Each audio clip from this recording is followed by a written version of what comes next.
Welcome.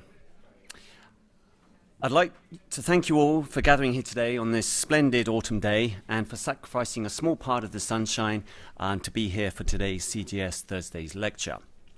I'm Robert Platt and I'm a member of CGS and faculty at Stamps School of Art and Design.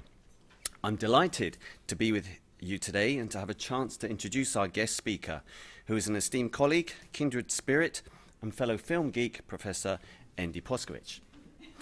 Born in Sarajevo, Bosnia and Herzegovina, the former Social Federal Republic of Yugoslavia, Poskovic graduated in 1990 from the University of Sarajevo Academy of Fine Arts.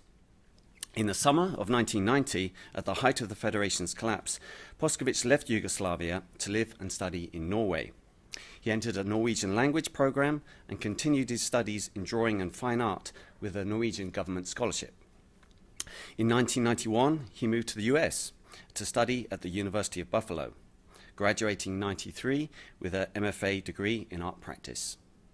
Having lived and worked at several states and universities throughout the USA, in 2008, Poskovic moved to Ann Arbor, where he now teaches at the University of Michigan as a professor of art at the Penny W. Stamps School of Art and Design.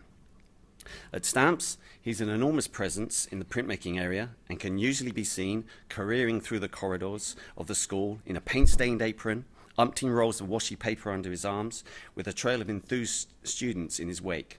He's kind of like the Pied Piper of the North Campus. He's been one of the main proponents and ambassadors both home and abroad for our school since his arrival, and he's a true standout in the field of printmaking within the context of an interdisciplinary art and design program. He has a great understanding of the complexities of having a media discipline in today's pluralistic and hybrid art and design environment, and an appreciation of what it takes to place disciplined practice and research into an environment of comparative interdisciplinary learning. His works have been exhibited worldwide in numerous important international biennales and triennales, including the Shanghai Print International Biennale in China, Taichung International Biennale in Taiwan, the Krakow International Triennale in Poland, Egypt International Triennale, the new print series at the International Print Center New York, to name just a few. He has had comprehensive solo exhibitions in museums, commercial galleries and art institutes nationally and internationally, and most recently will be showing his work in The Secret Gesture, an international survey of contemporary printmaking in Cremona, Italy this month. Among his long list of achievements, he is the recipient of numerous prestigious grants and fellowships, notably from the John Simon Guggenheim Memorial Foundation, John D. Rockefeller Foundation, the Bellagio Center Italy, the J. William Fulbright Commission U.S. Senior Research Fellowship to Poland, and the Pollock Krasner Foundation. Again, that's to name just a few. Endi does indeed have a wide face. To take the Japanese phrase, kao ga hiroi, meaning that many people know him, he has a wide and diverse network cast both near and far. He has a particular gift for bringing in people from around the world to share knowledge with our community at the University of Michigan. In addition to his position at Stamps, he has associate faculty positions at Russian, East European and Eurasian Studies, European Studies, the Weiser Center for Emerging Democracies, and the Copernicus program in Polish Studies. Besides that, Endi has a remarkable interest in art history with extensive knowledge in historical print media, obscure world music, cinema, architecture, and contemporary visual culture. As a young student, he performed traditional music of the Balkans and toured folk music festivals throughout Yugoslavia, Western Europe, and Western Asia. As you will see today, his myriad of experiences and interests are deeply embedded in his unique creative output. In his talk today, he will be discussing a recent art residency at the Mokuhanga Innovation Lab in Tokyo, where he worked with master printmaker Tetsuo Soyama to produce Mokuhanga prints.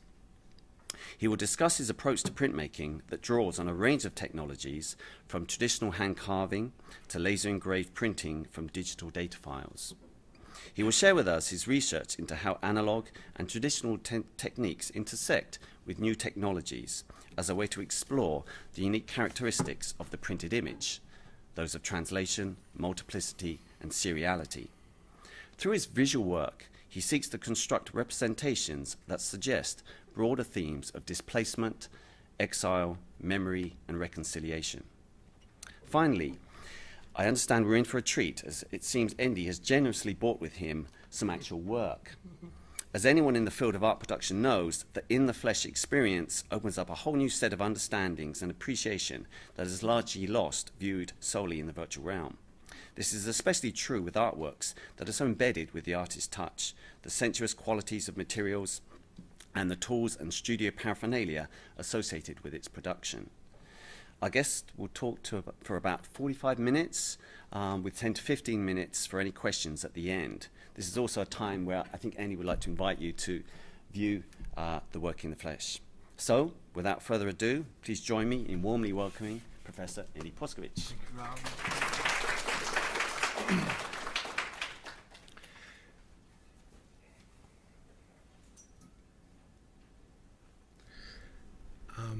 I'm so delighted to see you all, grateful beyond the words, and thrilled that we have finally come to this opportunity to present a little bit of the work that I have been doing over the course of years at the Center for Japanese Studies at the University of Michigan. We have worked on this, Yuri and I, for a number of years, and we're finally here.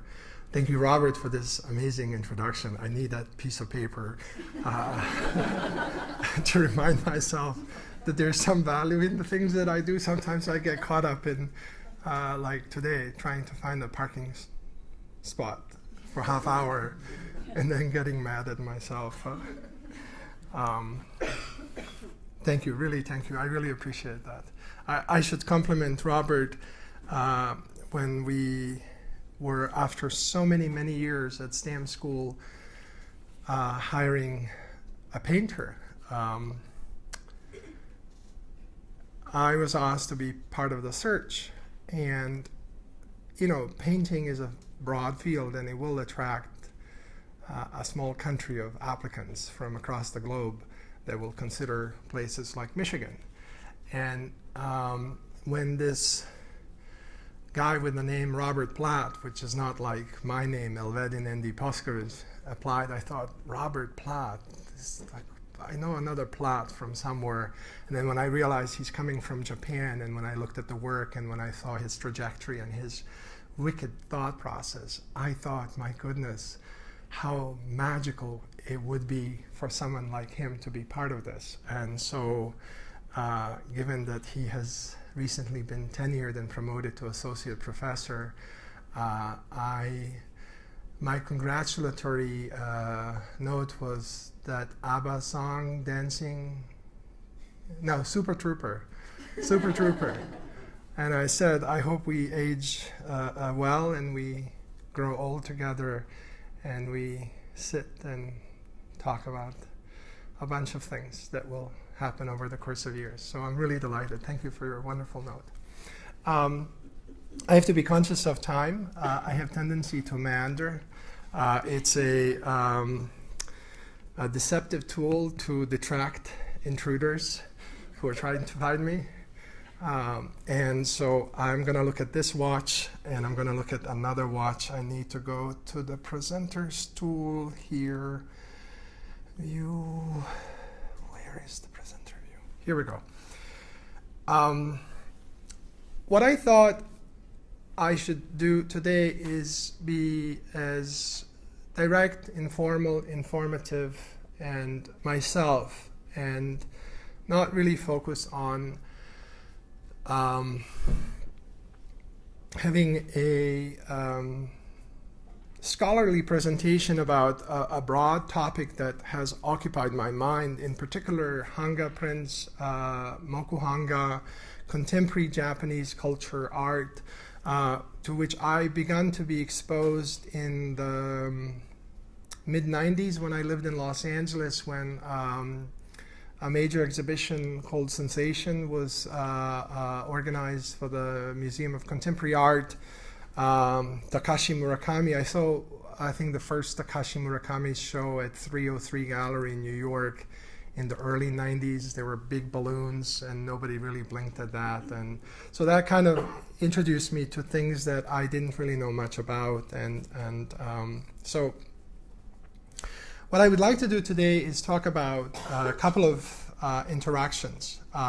One is the artist and master printer Tetsuya Soyama, whom I have had opportunities to work on a couple of occasions, and another opportunity has presented itself to work with him next summer for the entire summer, and I'm really looking forward to that.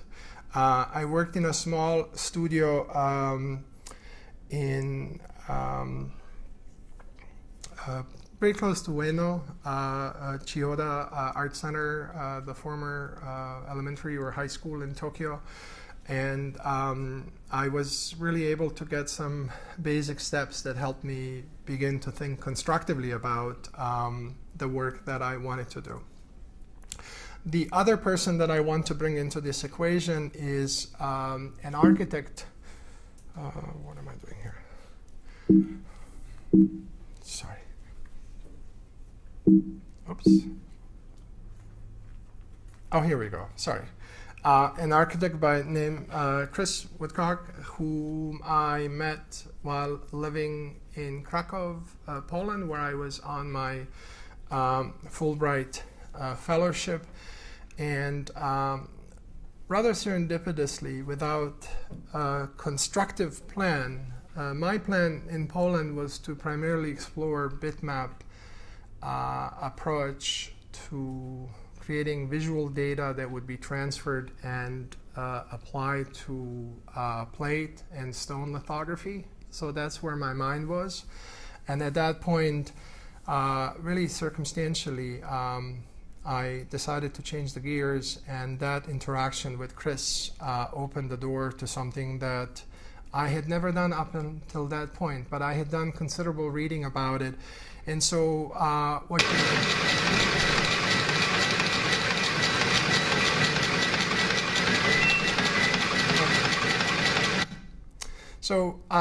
will use this particular print as a point of departure to expand on a very specific body of work that I've explored. I should also say, and I will say it at the end of my presentation today, that this small portion of this series is currently at Michigan Union, Willis Ward Lounge, and you will be able to see the work that I will be talking about. The most recent group of works from Dream Series projects my ongoing interest in broader themes of displacement. Through these laser-engraved, hand-printed color woodcuts, I reflect, albeit allegorically, on complex events that have marked my 2015-2016 year living in Europe, namely the complex and challenging refugee crisis. In some ways, the events mirror my own personal story, which unfolded 27 years ago with the war in Yugoslavia and the refugee crisis that ensued. In these images, hybridized and pixelated fragments, a robe, a rock, a ring, a cross-shaped house, are situated within an indistinct setting with no direct relation to a specific space or event. The dichotomy between the image and its ambiguous surroundings provoke the viewer to attempt to construct a connection through the simultaneous reading of limited visual data and the titles in the work, which are in this case marked both in English as well as in my native Slavic language. For many years, I've produced my color multi-plate woodcut prints utilizing oil-based inks. As I began to travel to Japan and China, I took a different approach to color woodcut, applying water-based inking method and printing by hand. Working with other artists allowed me to explore and better understand the nuances and subtleties of water-based inking and printing. In that respect, the new woodcuts have become far less referential than my previous work, with depictions of simple forms of landscapes that are stripped away to the barest essentials. In making the new work, I combine a range of source materials, but most importantly, maintain the specific strength of classical draftsmanship as it intersects with subtly transformed representation that may break the rules of representation and scale. I see carving in wood as a perceptual activity through which I establish new visual narratives, ones that have the power to evoke the themes running through my work.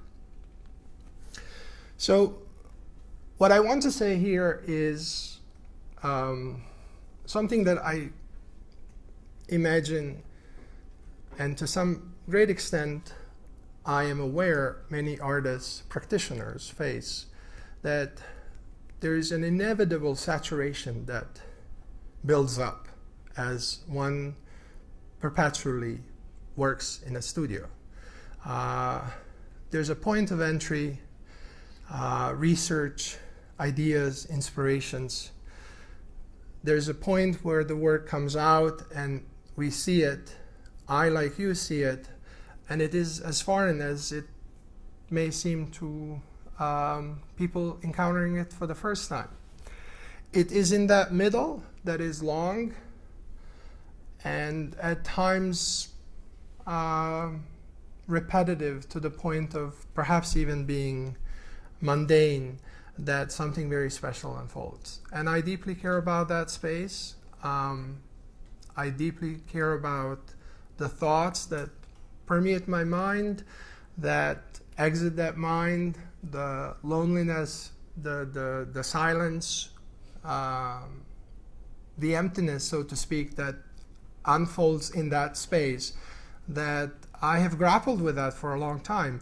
What does that mean to do in this time and age? But making work is very exciting. There are steps that are deeply nuanced and emotional. They bring acuteness and awareness that I think many other things for me don't. And so in many ways, when we look at something like this, what we don't really see, but what I try to build, is all that is concealed. And that kind of process is something that has driven me to explore a wide range of strategies in my work. And to go back to that saturation, for great many years I produced my very large prints primarily using traditional technologies. And those traditional technologies were in part the traditional hanga technologies as we see in classical Japanese prints that are so ubiquitous and inescapable in some ways. And so in my humble, I would even say amateurish way, I try to understand the complexities of that kind of process. So I'll mention that shortly, but what I want to do is walk you through something that I will unpack through two presentations that follow this short presentation. So this print is produced using blocks that are initially and entirely laser engraved. They are manually inked with rollers, which is Western style of inking blocks. Traditional Japanese, Asian prints in general were always and still continue to be inked with brushes that I've brought here. In my case, I use primarily rollers, but I use the strategy of thinking and ways to build a surface that would afford me certain kind of quality. I also use oil-based inks, which is a non-traditional way of making hanga prints. And in doing the two, I have been able to create interesting intersections that continue to challenge me, continue, of course, to challenge my audiences, critics, purists, and so on and so forth. So in this anatomy of a print, I am showing you how the work was produced. I should give a great credit to my student Emily Leitner, who has worked with me as an assistant and who has been absolutely exceptional in every way in both understanding the complexities of this process, but also the complexities of a person like myself being involved with this process. So I greatly appreciate your patience and abilities to think constructively. So all of these works, in fact, in some form or other, happen this way. The difference between the work that I'm showing you now and the work that I produced up until recently, until I started traveling to Japan and until I collaborated with Chris in Poland, is that I had a certain kind of trajectory that at some point began to feel quite predictable for me. I felt that I struggled with that, albeit I was thriving with that.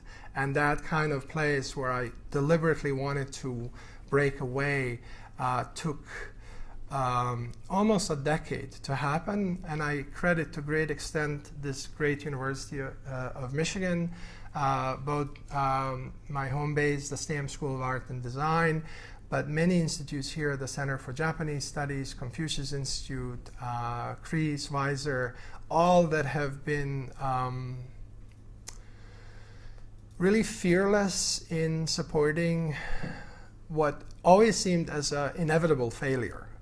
And I'm really grateful. I'm very lucky that I'm here. So what I began to apply, as you will see here, is the traditional way of blending inks, which in traditional Hanga, the blending actually happens on the block. But I did my blends on the glass palette and afforded myself certain kinds of split rolls and contributed to the imagery. You will see me here inking the block, and this also comes from what I learned from the master printers in Japan, that small islands can contain a specific area of inked surface and produce really beautiful, very nuanced visual spaces that, when used effectively, can create that kind of tension that I was seeking in my work. And so in this block in particular, only 2 small areas were inked, and they were all hand cut. So there was no laser cutting here. I initially intended to I laser engraved the top part, but I chose not to use it. And so subsequently, all the layers that came on top led to what we see here as a print unfolding before us. So in every sense of word, this is how a traditional Hanga is produced. More or less, it's the same kind of recipe. There's slight differences. Purists will just scream at this and say, this is not the right way. I know that is not something that I should worry too much. But one thing that was really clear for me, and that continuously confused me over the course of years, which I felt was the rich place to be, was those kinds of overlaps and complexities that indeed are situated between how we read and interpret Western canon versus Eastern, Asian, Japanese, Chinese canon. And I felt that that kind of hybridity that is stretchy and that has elasticity of thought is not merely visual, but it's all that precedes, all that is concealed within that space becomes very powerful, extremely meaningful, and constructive for me.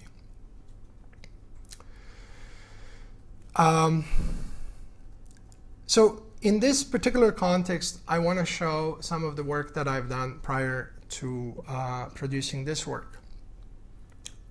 The large series, such as Majestic series, have developed over the course of a long period of time. They've grown from small bits and pieces into groupings and then larger bodies of work that have formed a series that I've named and continuously called Majestic, and that I still to this day try to investigate for a number of reasons.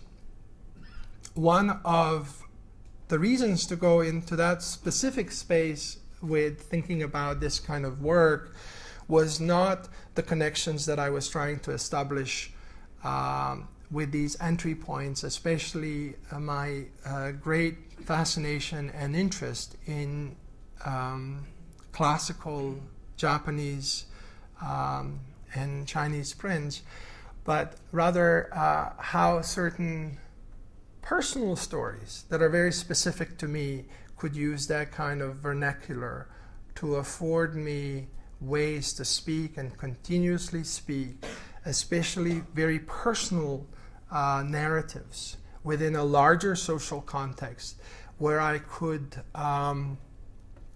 afford indeed expensive thinking and then, of course, nuanced thinking. One thing that has happened is that which was unintentional, where curators that I collaborated with and myself began to realize the potential of the blocks themselves. Blocks oftentimes take 300, 400, 500 hours to produce. It's a labor-intensive process, solitary. There's no glamour about it. It's like doing laundry every day. Like, you could post all you want on Facebook and Instagram what you're doing with laundry, but there's a point that it's laundry, you know. And so, in a sense, producing this kind of work with the intent that those matrices become the surface from which the visual data constructs that which we construct as visual image, became very important vehicle to argue for something that I've been recently talking about, and that is, how do we construct memory? So for me, this idea of memory becomes the block on which activity happens, in which all that preceded that last step, which we encounter, is gone. And so how we unfold and lift that and observe it is something that became of great interest. And so I've explored this option in many capacities. I'll share just a couple of images in this context and how they have evolved. I, like many of my students, was once young. So this was done about 15 years ago. I had been making woodcuts and prints, of course, 15 years prior to 2002. And there's something absolutely delightful when you're able to let go of so much that is around you. And I credit that kind of space that I was in the early 90s, in spite the colossal loss that I had encountered as a young person and as a newcomer to this country 27 years ago, that, like, being a little bit sort of oblivious, ignorant for a moment, afforded me 2 or 3 days of time spent in the studio and just really immerse myself and produce that kind of work. So I kept coming back to that process, and these blocks that you're seeing here, in fact, have all been cut using traditional flat knives, which I learned from only observing traditional Japanese prints. When I lived in Los Angeles, I had great opportunities to see prints at the local museums, and I began to learn more and more about it. One slide that I include here is the work of Albert Bierstadt, a German who settled in this country and was one of the first people who ventured out west to depict the unknown. I felt in some ways, although I learned about him years later, that I was sort of a wanderer in my own way. And so one perhaps most important component that I would say in this context that contributed to pursuing woodcut using traditional Japanese methods of cutting with flat knives and printing by hand was that in Los Angeles, unlike in places like the Midwest, where I had come from, and Northeast, where I was educated, did not have the kind of hierarchy that are more prevalent in other places. And so as I pursued this kind of work, it afforded me perspectives that I could engage with. So the works over the course of years evolved, and in these next several slides, you will see how, in fact, I used pretty much the same methods that I later learned from studying with the Japanese master printmakers to apply the strategies of cutting. I primarily self-taught that to myself. So, and then the scale, of course, became something that afforded me a different kind of thinking, developing methodologies of registration, which with traditional prints, especially with Kento registration, with multi-block printing, is quite elaborate, and so to enlarge that on a grand scale was a major, I would say, accomplishment, at least in my own sphere. And I have carried that to the university here at the University of Michigan. One thing that I want to intersect here is something on a personal note, and I think this is where that pivot for me occurred. As I said, for many years I had been seeking ways to break away from this kind of making and strategizing around my work. So the project in Mokuhanga is an extension for me of a larger series of my graphic works which explore achromatic stone lithography, which I initially started in 2009 at the Open Studio. Open Studio is a major center for printmaking in Canada. It's situated in Toronto. So when I moved to Ann Arbor, every 2-3 weeks I made a weekend trip to Toronto, and I worked there. It was sort of an exile of sort, and it helped me really keep my head straight. What that work did for me, it afforded windows to open up other things, and this series was further developed at Rockefeller Center, Bellagio Center in Italy, and then John Simon Guggenheim Fellowship in Creative Arts in 2011 came, and then later on Fulbright. So again, what spearheaded the new work that I am talking about today is really an element of chance. I had a fellowship through the Rockefeller Foundation, and I lived that summer in Italy, and I got a call that my mother passed away, and in our customs, the funeral has to happen rather fast. And so I scrambled to make the trip, flew from Milan to Sarajevo. It was a long trip, like 2-3 flights. And I had a ticket that afforded me to stay a little longer, which I intended to visit my mother after the fellowship. And I got a call from a longtime friend who lived in Italy, Mladen, who is Sarajevan, and he said, "Endi, I haven't seen you in so many years. Can you come down to Ancona?" I said, "I will." And said, "I'll be going to Sarajevo. You want to come with me?" And I said, "That would be great." So I chose that week to travel to the village where my mother, she's the woman here. So we traveled across the Adriatic Sea into the Balkans. So something I had never done as an adult. As a child I did, but I forgot all about it. And so what occurred to me was that throughout that region, the presence of something that was so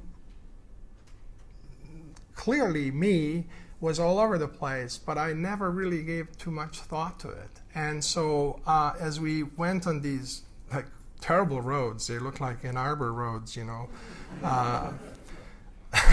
you encounter these places like old medieval towns, but these are not your typical Western or Central European medieval towns. These are places completely forgotten. There is no embellishment. There is no a layer to make you feel you want to see them.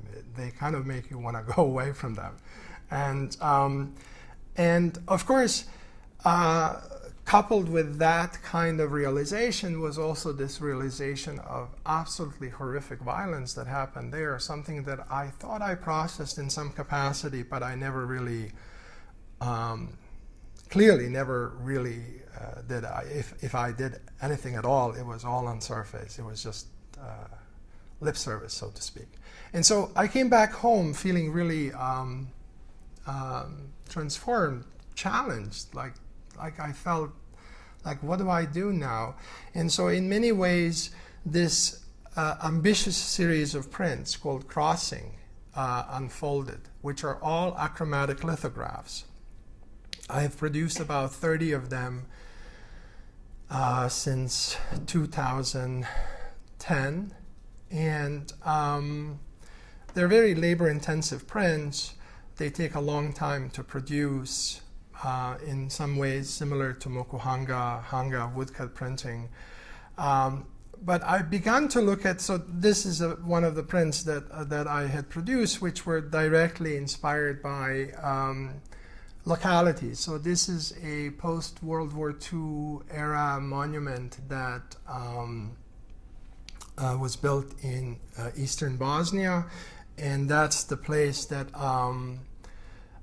eventually began to sort of serve as that starting point. So I didn't want to illustrate these big socialist, communist era monuments, but there was something about them that triggered thoughts out of ordinary. Like, I didn't want to make illustrations or do things that are didactic, but in any case, one thing that grew out of it was unexpected strategies that are so ridiculous, and I'm very blunt about it, to the point of pointless.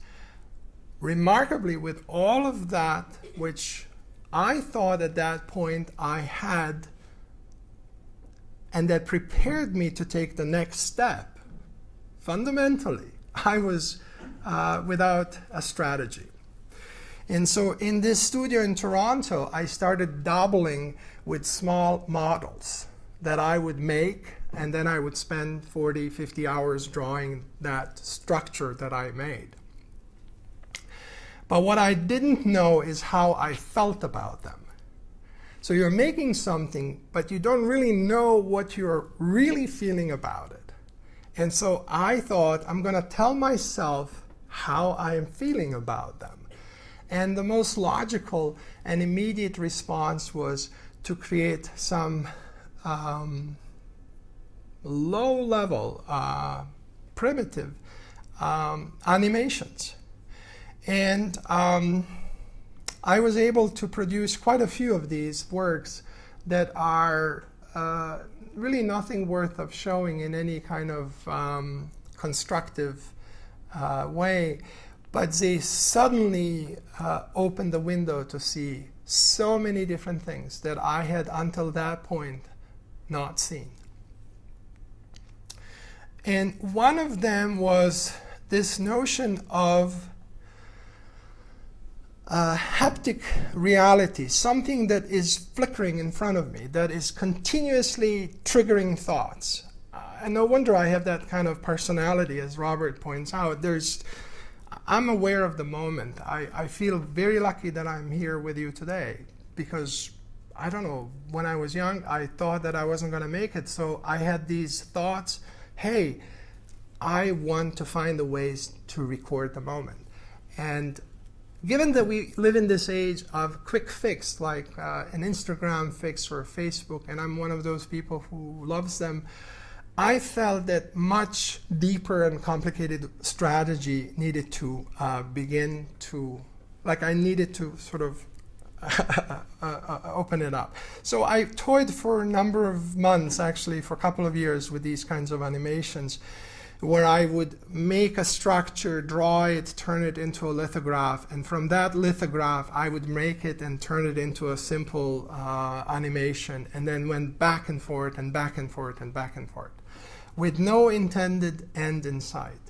So I'm just showing you a set of iterations that were used for one of these images. This one is called Silverberg, or Srebreni, and so it's just a type of structure that I built, that I then drew. Some of them were in fact filmed as small models in buckets of water in darkened room. I would film them and then draw those, and sort of I kind of went back and forth, and that really afforded me some critical inquiries here.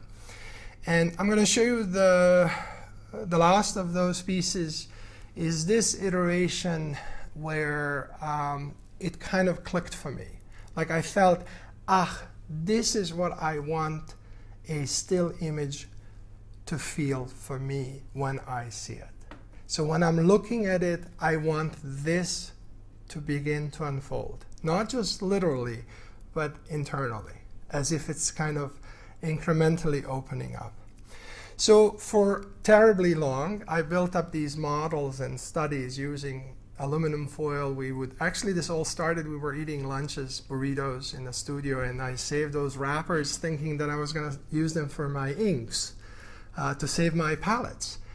And then I took a piece, and then when you get bored, like you dabble, and suddenly that kind of opened up some interesting things. So this image, for example, was entirely constructed and turned into a stone lithograph.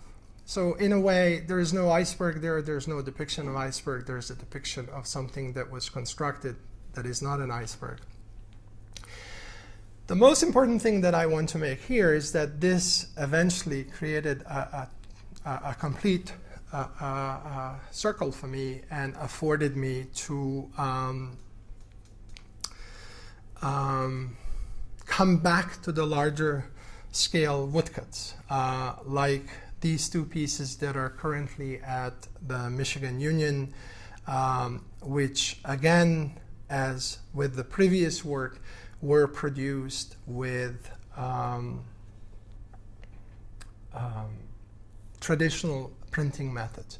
But what is in between this image and the floating blimp is all of those lithographs and all of those crazy animations that I seldom, nearly ever show in public. And so to me, that was that which I think I learned in my trips to China and Japan, that in essence, if you can reach a point where you don't have to make it, then you have reached that point. So I still struggle because I have this tremendous desire to make things, to do something. But if I can reach that point where I have fulfilled that without actually doing it, then I've reached something very special. So at that point, and I will zip through this very quickly, we have produced some specific projects that entirely construct image from bitmap data. So typically, these images would be created digitally based on existing drawings that I had made. They would be transferred on the stone and worked on to lead to an image of this kind. So this floating rock is constructed through multiple layers, but in fact consider those hidden layers, including the bitmap data, to produce that. So I'm going to leave it on these two images to show you how the lithography ultimately led to revival for me of exploring Mokuhanga, and in a way that when I realized the possibilities to fuse the strategies of laser engraving with very nuanced traditional water-based inking, they could come at a juncture that I myself had not experienced. And that was a major discovery and an important discovery for me. I was in many ways uncertain about it, but as this work got to be seen by colleagues and peers overseas, especially in Asia, I began to feel more comfortable about it. So I'll again break a print that I have produced here. This image is entirely digitally constructed, just as the iceberg is. It started off as a drawing that was turned into a bitmap data. So the bitmap data is essentially the pixel, and the choice of the size of that pixel affords certain kind of look, whether it's grainy or more specific look. And so from these images, I converted the files entirely digitally to inverse files, and then those files were engraved by laser. And as you can see here, the laser is that which might be loud, but it might be opening up.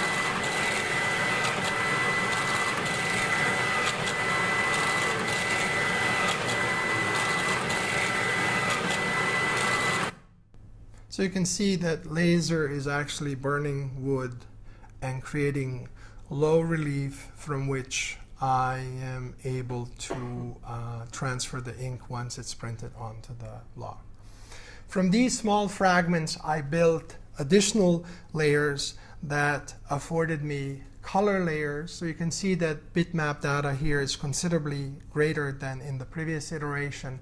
That was engraved, and then you can see the block in its inked stage. And then you can see all 4 blocks used for printing this particular image. What that afforded is something that I already knew, which is multiple iterations, ways of interpreting that which in this case is static. The plate is static, but I have that agency there and could really toy with that. So one of the things that I really felt committed to was playing with this particular conflicted reality, so to speak, that one which has certain qualities of a low quality of a print and that quality that comes with exquisitely, beautifully printed woodcut.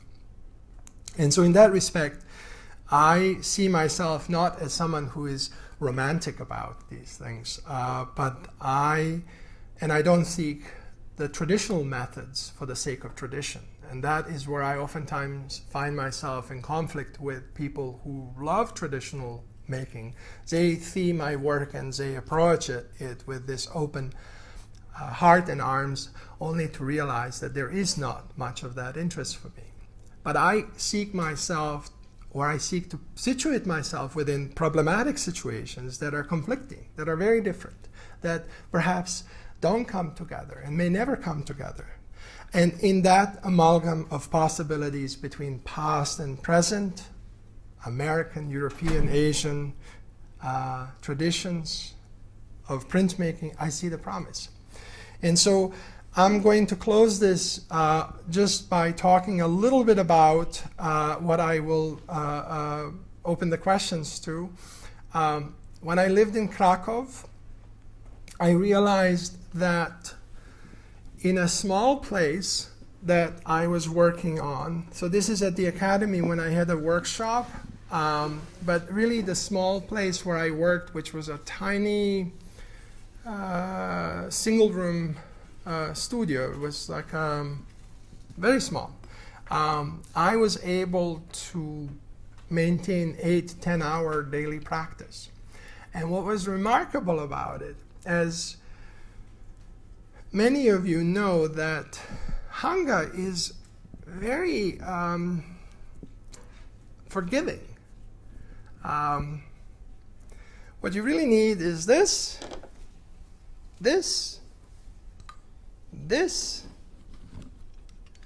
and a block. And if somebody is running after you and you're in trouble, I would think, oh wow, I can take this and I can run away and still have what I want to have. So it was really liberating. And so I had this kind of pivot, so to speak, in Poland, in part because in a very personal way, I felt conflicted about the realities all around me. Poland, Central Europe, refugee crisis. The grand proposal that I came to Europe with sort of just melted in front of me.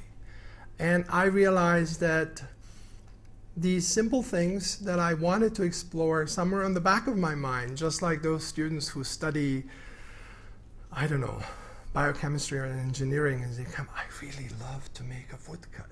I say, make a woodcut and do this and that.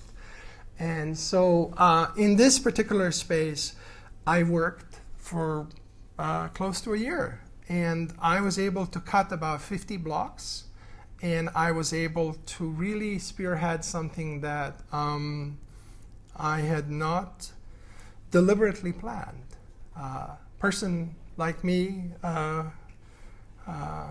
with some accomplishments, as Robert points out, maybe I come across as more accomplished than I think. I really resorted to something very simple.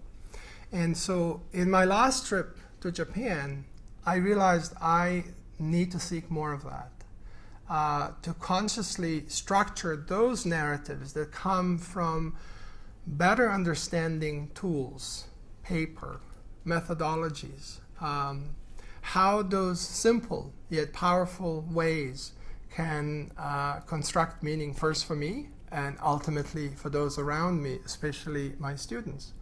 And so on that note, I'm going to close with this slide and maybe open room for questions.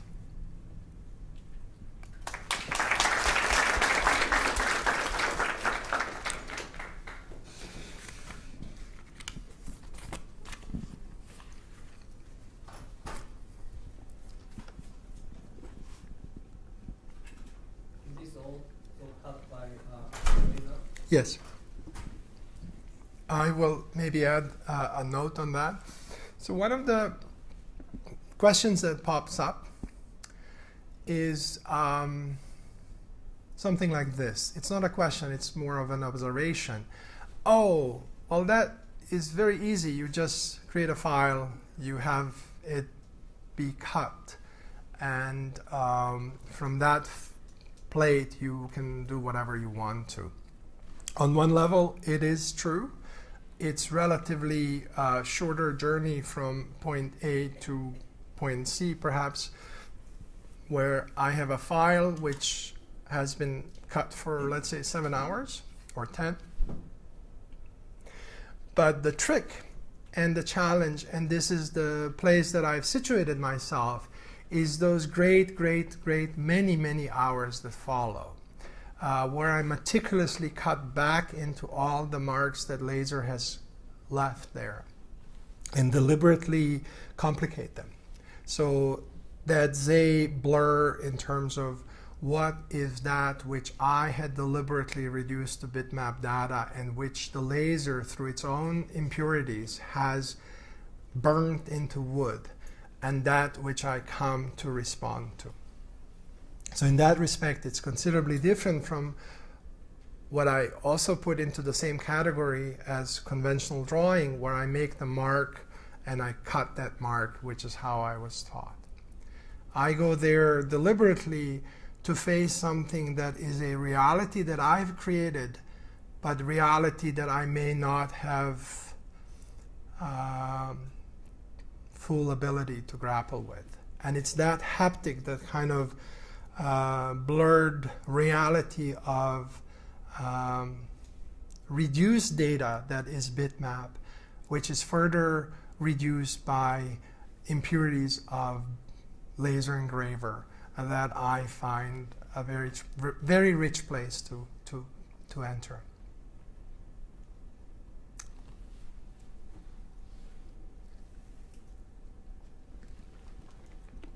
So I'm just wondering, for the bitmap data, I know there are a lot of data visualization software programs. Mm-hmm. So what programs did you use, and how did you go about choosing?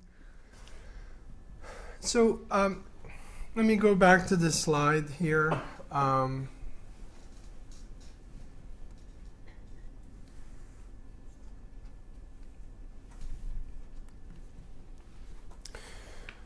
So my strategy comes from my early training and experiments with how we construct data as an art student. And one of those first magical discoveries was that I could take a photograph, and some of you here are old enough when you realized that photocopier was like the greatest toy that was out there. And you put a picture of your friend on the surface, and you cover the top, press the button, and bam, you got this, basically the same thing. Especially if you have limited knowledge or interest even in the difference of the quality of, let's say, silver print versus a photocopy of that silver print. But that moment when I kind of made a mistake and I moved the paper unintentionally when that image was blurred, totally flipped me.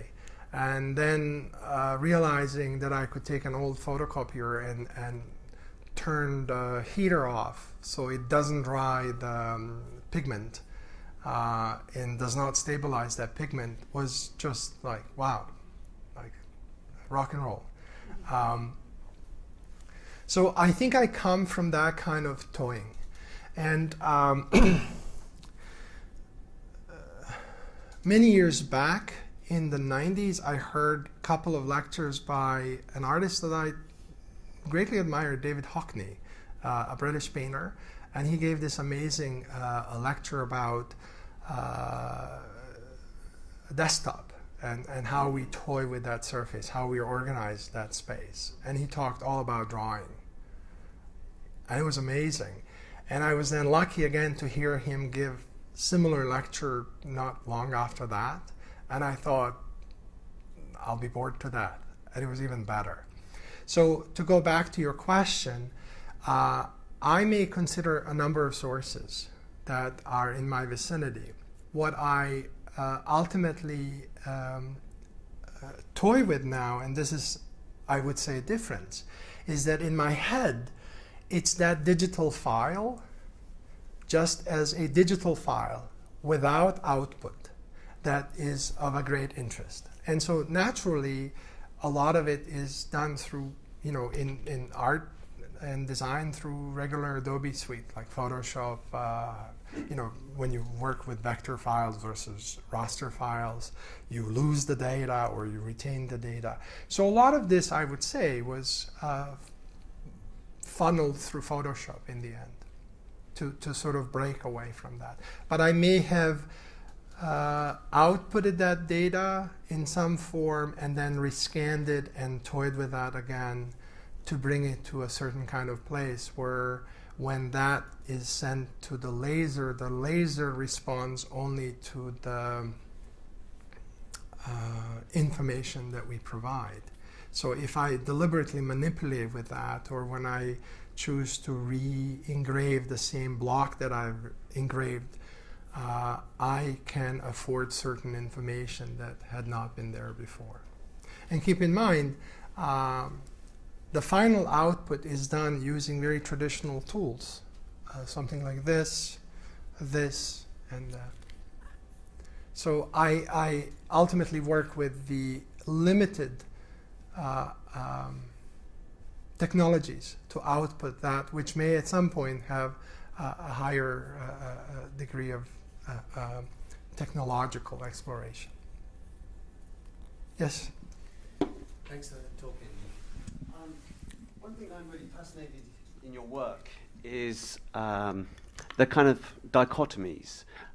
You present these landscapes which are, for many people, associated with this idea of potential, but they're blocked with these monolithic forms. And you also create these very dark, foreboding, monochromatic forms, but also juxtaposed with these very jubilant, celebratory kind of sense of color. So I was wondering if you could talk a little bit more about those polarities in your work.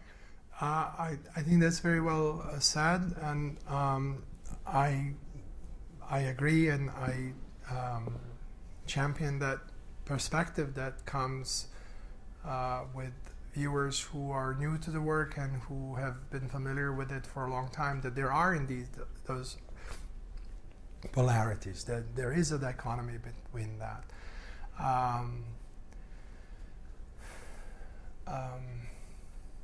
I would say that in my assessment about things that have come both naturally and circumstantially, so instinctually and through circumstances, but also my own curiosities about people, places, and cultures, is that I've always been fascinated by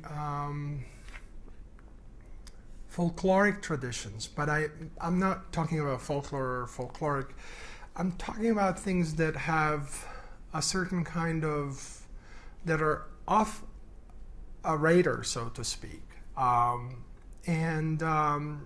I grew up in a city that was very vibrant in the 1980s. Sarajevo was really a super cool place to be. I mean, we had the Olympic Games, the best rock bands were there, theater artists.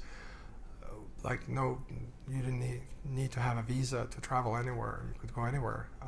It was a really good place to be. I was a city kid, like, you know how like Ann Arbor kids are. Ann Arbor kids are not from Brighton or I don't know. Maybe I'm going too far.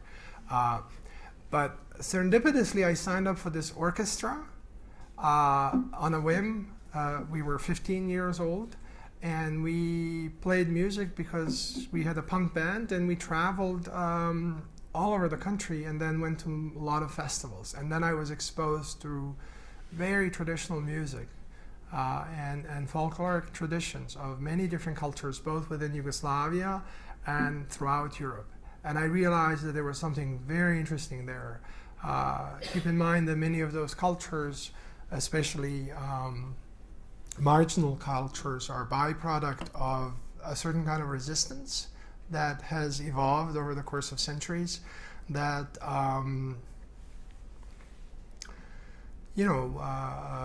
that was a way people fought oppression. So, for example, in recent years, I've been trying to get a hold of, in Bosnia and Herzegovina, there are Catholic women that still tattoo their wrists and their necks and like different parts of their bodies,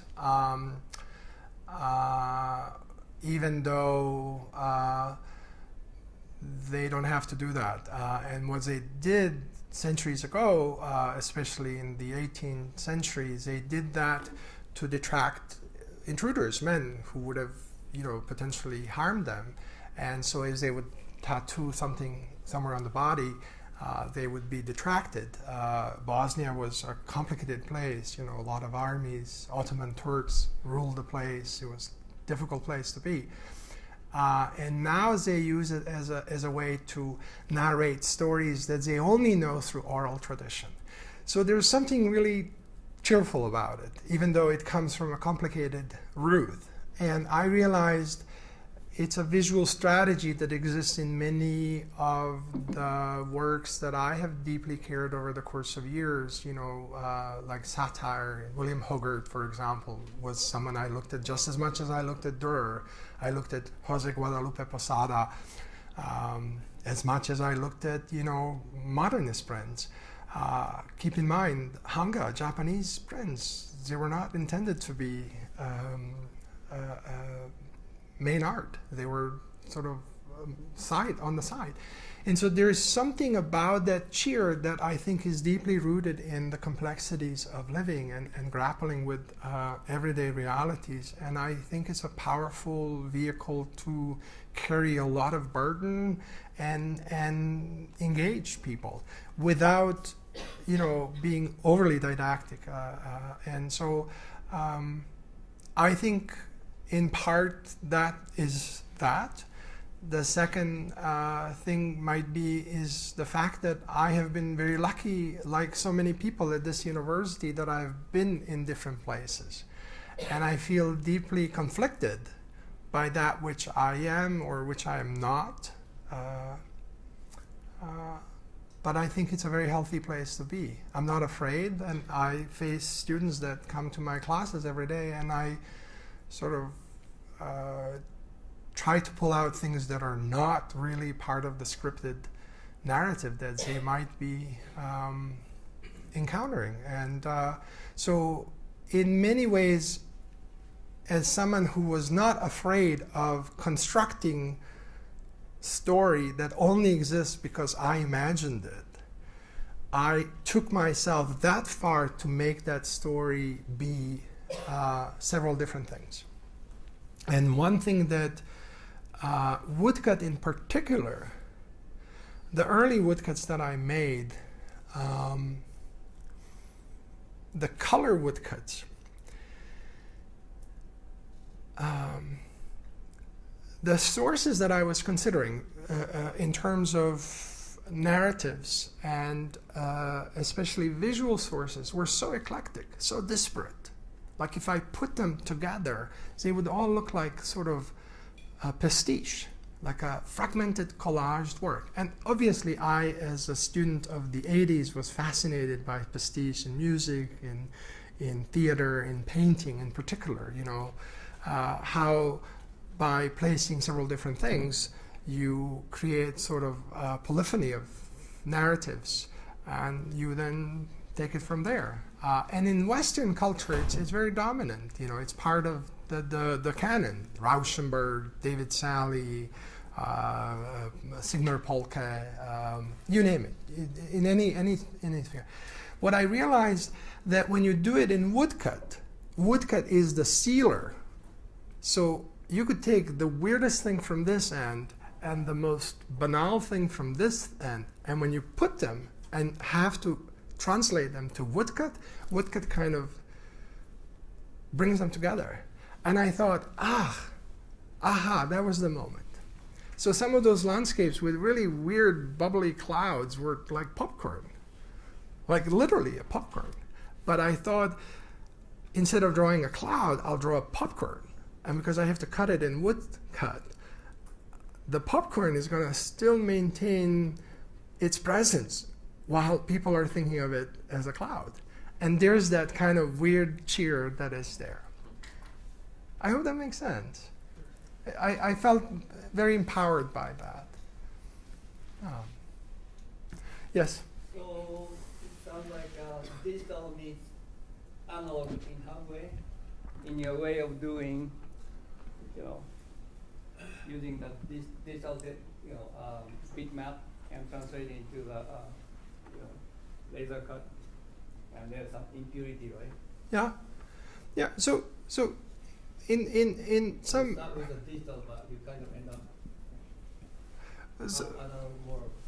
So one important thing that I think we all are more or less aware of is that how to put it, like when you look at, for example, a painting, no matter what it is, like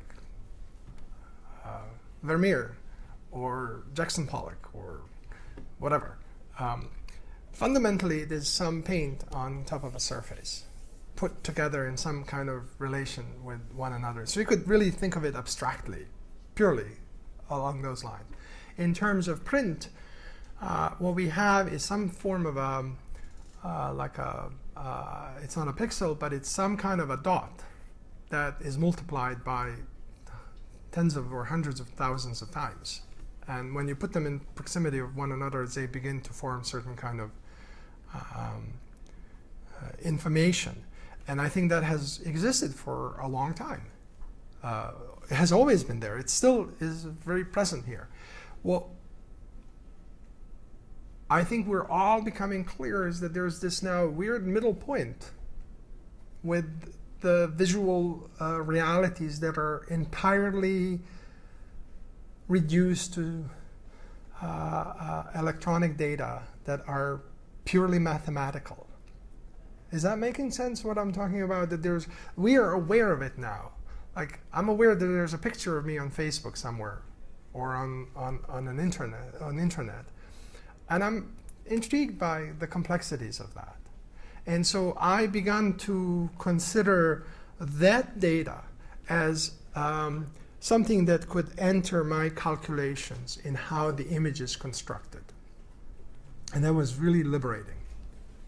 You know, I have a good friend of mine who is well known in photography, dying species. He told me he's 84 now. Well, whatever thing he used to spend like 10 hours, 15 hours in his dark room, people can do like this in Photoshop.